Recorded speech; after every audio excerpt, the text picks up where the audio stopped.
And what's going on? This is your boy Joe Fontaine of Joe Fontaine Music, and I just got an email from one of my subscribers, and they're into the genre of music is rock and roll.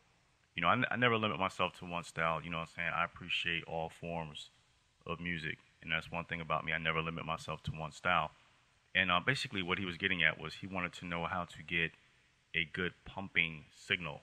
You know, like compressing the drums with the BPMs of the track and all that good stuff. So yeah, that's a good way to get an up in your face aggressive mix.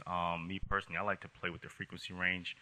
Now, of course, mastering does require critical listening and mastering tools to improve your results. Some good monitors that are accurate in their signal response is a great help as well. Also, corrective equalization, where it's needed, is a good practice, along with dynamic enhancement to improve the sound translation on a whole uh, variety of playback equipment or instruments. A lot of times we spend a lot of time making these big, powerful mixes, and 9 times out of 10 people just listen to them on iPods. But anyway, yeah, I'm gonna go ahead and give you some of my personal settings I feel that work best for a good pumping kick. Now, as you can see right here, I have a kick track here.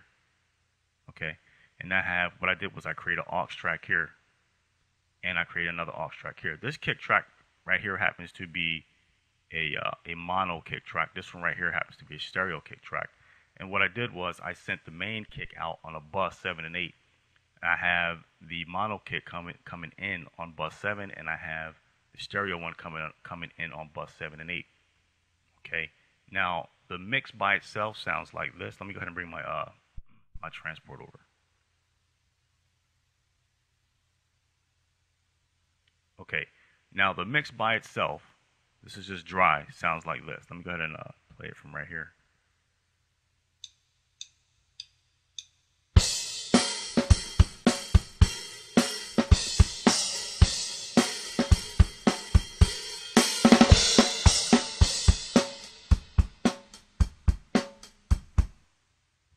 Okay, which isn't bad, but we need to liven that up a little bit more. We need to excite that.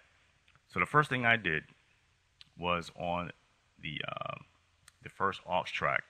What I did was the first thing I added was EQ, as you can see right here, which is just a standard EQ. I'll go ahead and I'll bypass this.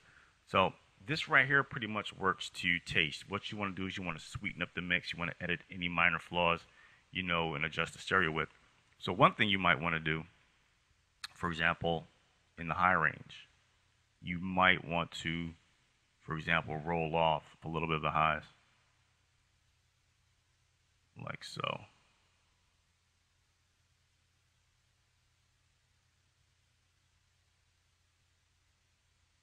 Like so. Again, this is the taste. This is something that you don't have to do.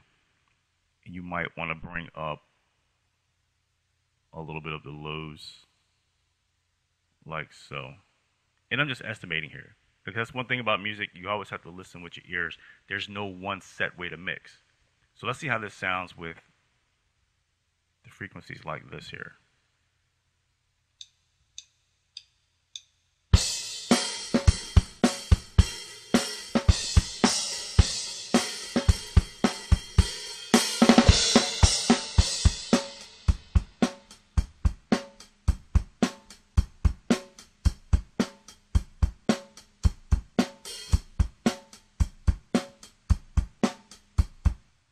Okay.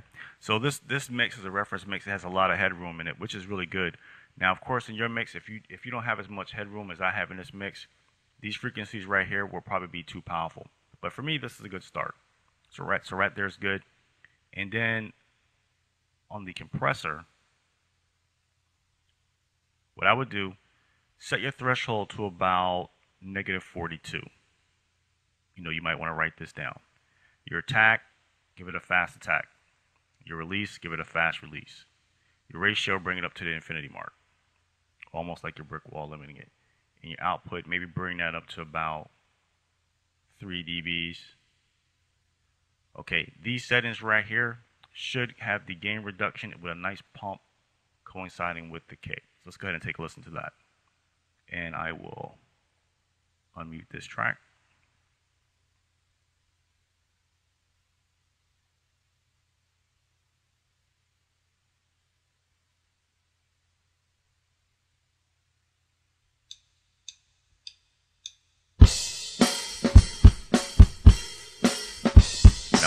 adjust that a little bit.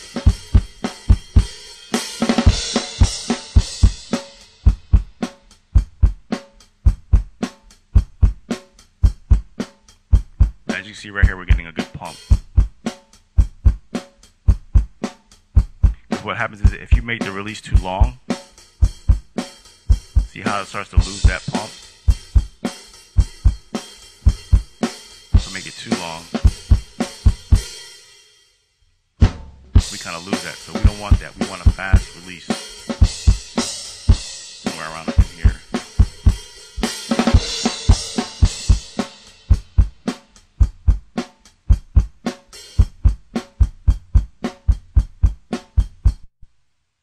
Okay, so we're getting a good pump on that. And as you can see, that's with the EQ just running dry. So we have this kick track here running with just the kick with the EQ. So we haven't even heard this this compressor actually even playing out the speakers yet. So now that we have the good pump, you know, we pretty much auditioned that. Now what we're going to do is we're going to actually hear the compressor along with the EQ. So let's unmute the compressor. And now all this is gonna gel together. We have this main kick, and if you wanted to start these down a little bit on a lower level, you can just blend them in. But I'm pretty sure these settings should work good. So let's go ahead and take a listen to that.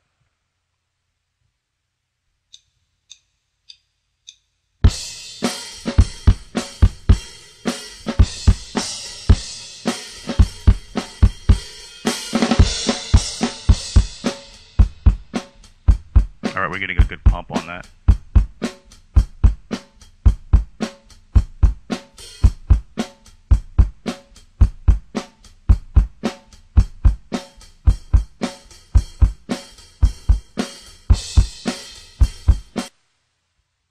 Okay, so that's not bad. We could beef up that kick just a little bit more in the EQ here.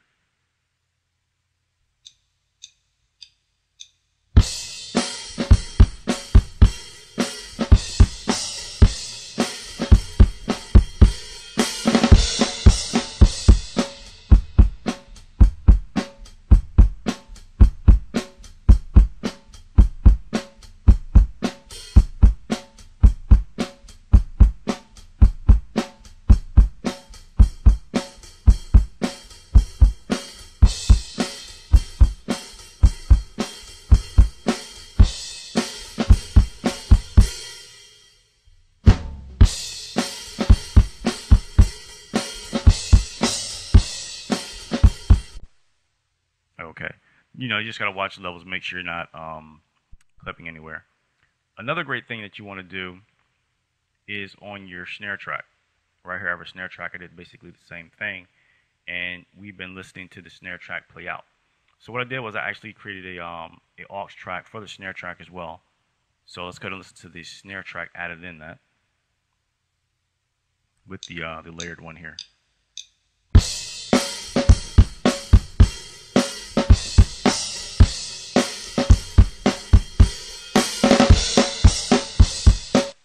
Okay, which isn't bad, but we want to bring that snare out a lot more. We want to give it a lot more crack, as a lot of people say, a lot more snap. So another plugin I used on that was I used the Plug Tech, which is an equalizer, and I'll unbypass it. Now what I want to do, I want to bring up the lows in that snare a little bit. You know, if you don't have a microphone set up under the snare to get the low end, this is a great way to get the low end. You know, if you don't have a bunch of microphones through the room. And we'll just boost that up a little bit. And I'll boost up the high end just a little bit. And I might have to push the gain up. The frequency in the lows is a snare, so you know I don't want that to clash with some of the bass. I'm gonna leave the frequency just alone the way it is, and I'm gonna leave the hertz the way it is. Let's see how this sounds like this. This should provide a lot of crack on that snare. Just give me one sec here.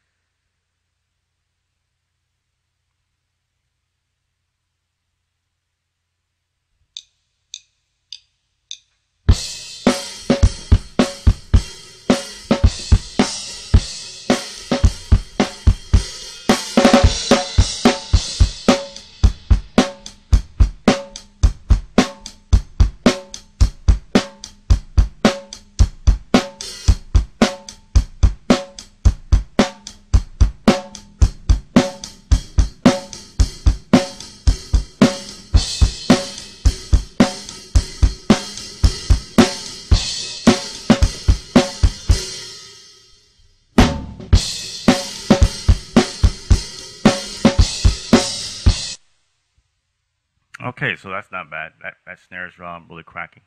So then from that point, of course, you would just basically go through your other your tracks, adjust the volume. You might want to play with the dynamic range expansion or add maybe a little more compression in certain areas, limit the peaks in other areas to get a more balanced mix. Because right now this isn't sounding balanced. The kick is kicking hard, and the snares is popping really hard. So what I did when I was playing around with this before, you can see all these other tracks. I have them going out to chorus tracks, whereas the others are on the regular digital out ones and twos. And I bust them all into, I just called it a chorus track. It actually should say verse or whatever, but this is just, for demo. I did it really quick just to give you an idea. And I used a plug child 670, and I'll unbypass it like that, just to, for demo reasons, just to bring up the other levels, just so you can get a quick idea of how the rest of the mix would sound with that.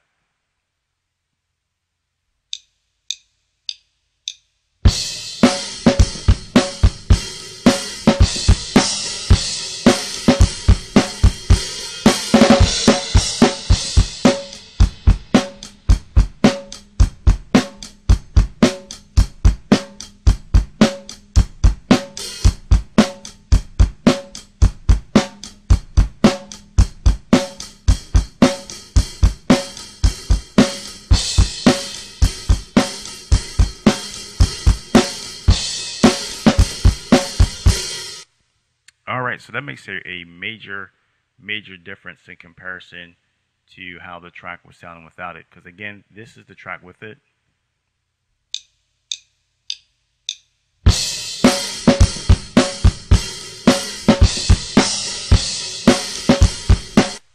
And now let's listen to how it was before.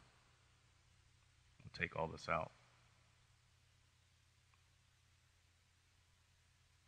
Okay, we got all that muted, and this is how it was before, or rather dry, I guess you should say.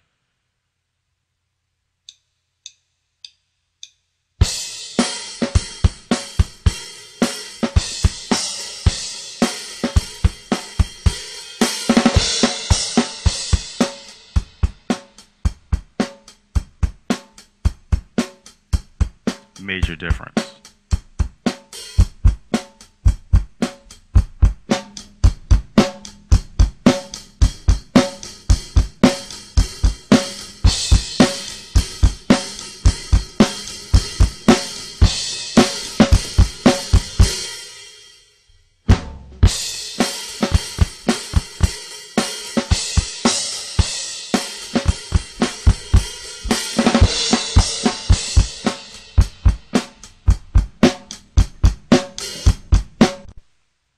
All right, so that's a major difference.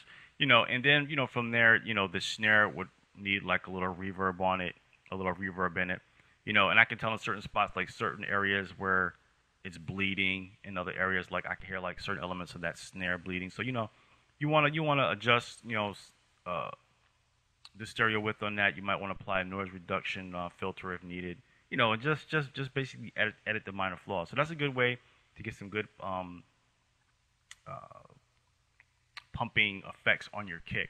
So you also might want, if you're going to be taking your mix to say a professional master, I would suggest to allow enough headroom for a mastering engineer to work. A minimum of, I would say, 3 dB to 6 dB of available headroom is a critical step to a great master. Ideal peak levels shouldn't exceed, I would say, negative 3 dB, and the average sum of the left and right channels should be around, I would say, negative 10 to negative 18 dB.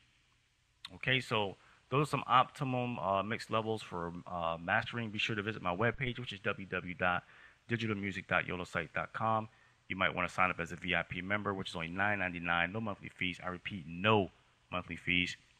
You get in for $9.99 for unlimited downloads for drum kits as well as beats. All right, so again, those pump settings, let me bring them up one more time. Okay, and that compressor is the thresholds at negative 42, the attack's at 2, or a fast attack. The release is also a fast release. The ratio up to the affinity mark. The output is positive 3 dB, and you can adjust and play with that as needed. So let's go ahead and take a look at that one more time before we get out of here.